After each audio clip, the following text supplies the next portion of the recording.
कोई नहीं बोल रहा है, बार बार कहना पड़ता है मैया भगवान का नाम लेने में शर्म आ रही है? या फिर ऐसा तो नहीं है कि भगवान का नाम पति का नाम हो इसलिए नहीं बोलती है?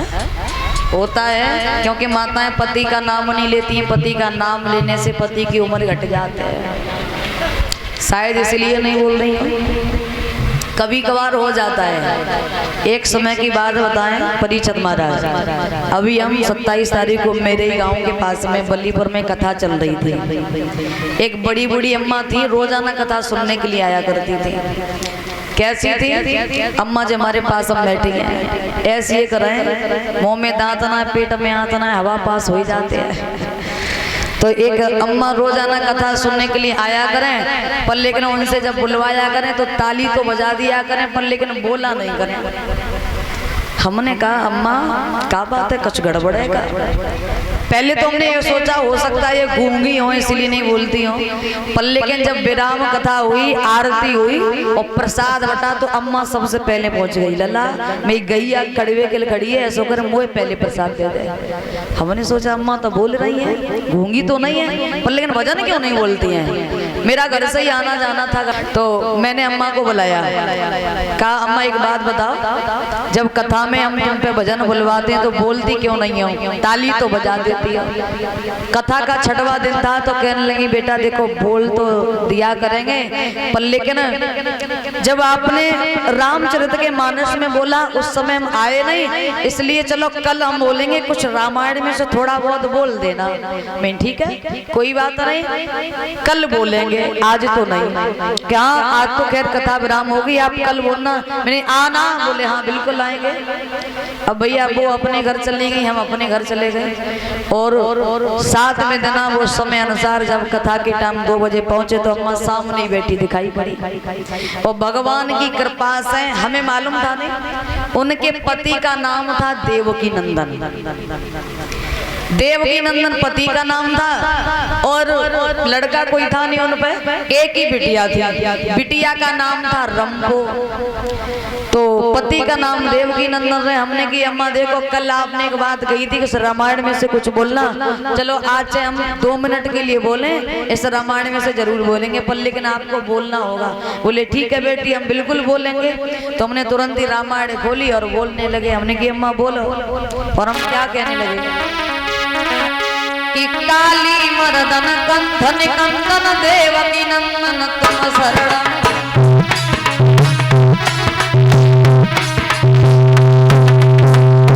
हमने कहा कि काली मर्दन कंधन कंदन देवकी नंदन तुम शरण। अम्मा बोलो, अम्मा बेचारी चुप हो गई। अब बोले तो बोले कहाँ से, क्योंकि पति का नाम आ गया देवकी नंदन तुम शरण। हमने कहा अम्मा अब क्या बात है, बोलो ना, तुम तो कल कह रही थी बोलेंगे। तो कह लगी लली कहा बताएं, आप जो बोल रही जरा थोड़ी ठीक तरह समझ में ना आई, एक बार और बोला जो बोल रही सो। मैं ठीक है चलो एक बार और बोल देते हैं। तो वही बात हमने फिर दोबारा से दोहराई कि काली मर्दन कंधन कंदन देवकी नंदन तुम शरण।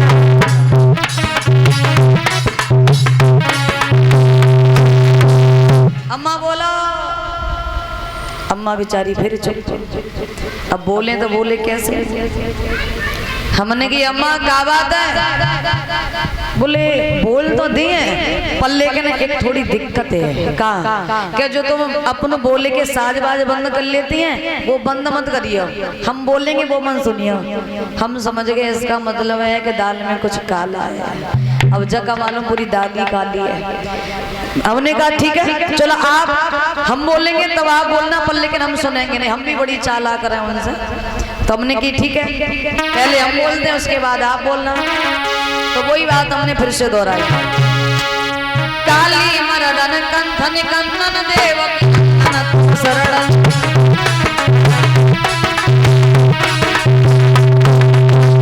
हमने कहा अम्मा बोलो, अम्मा क्या बोली सुनो, ये काली मर्दन कंधन कंदन रंभ के पापा तुम शरण।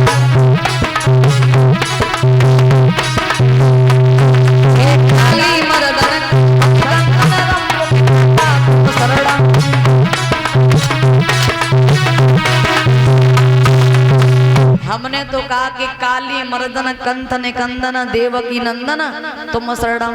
अब देवकी नंदन पति का नाम था तो कैसे बोलती थी? उन्होंने क्या किया कि पति का नाम हटाया और बेटी का नाम लगा दिया कि काली मर्दन कंथ निकंदन रंभो के पापा तुम शरणम। वही सब शायद तुम कर रही हो है मैया। कोई बात ना, भगवान का दरबार है तो भगवान का नाम है, सबको बोलना चाहिए। ऊंचे ऊंचे याद करो। अम्मा नाती लड़कन में लगी रहूंगी वही। हाँ ताली बजाए लो। नैना कमाए रोई रोई सो मीरा नैना कमाए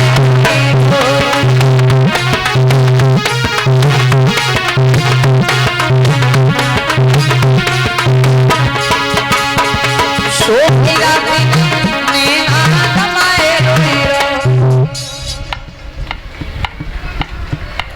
न बोल दे मैया क्या बात है, बोल न रही है, बोलो।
मेरे प्रेमी भक्तों, सूत जी महाराज समझा के